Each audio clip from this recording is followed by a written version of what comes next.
जहां पर भोजशाला में एएसआई के सर्वे का चौथा दिन है। होली के दिन भी एएसआई का सर्वे जारी रहेगा। हिंदू मुस्लिम फरीक की मौजूदगी में ये सर्वे लगातार जारी है। कार्बन डेटिंग और जीपीएस जीपीआर से सर्वे कराया जा रहा है।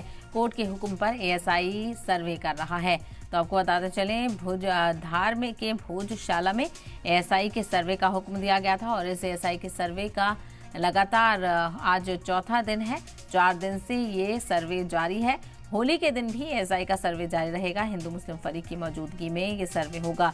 तो कार्बन डेटिंग और जीपीएस जीपीआर से सर्वे करने का हुक्म दिया गया है और कोर्ट के हुक्म पर एएसआई सर्वे कर रहा है।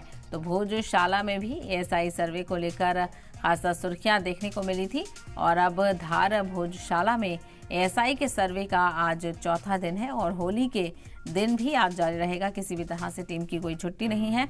हिंदू और मुस्लिम फरीक दोनों की मौजूदगी में ये सर्वे जारी है। कार्बन डेटिंग और जीपीएस जीपीआर से सर्वे हो रहा है। कोर्ट के हुक्म पर एएसआई सर्वे कर रहा है।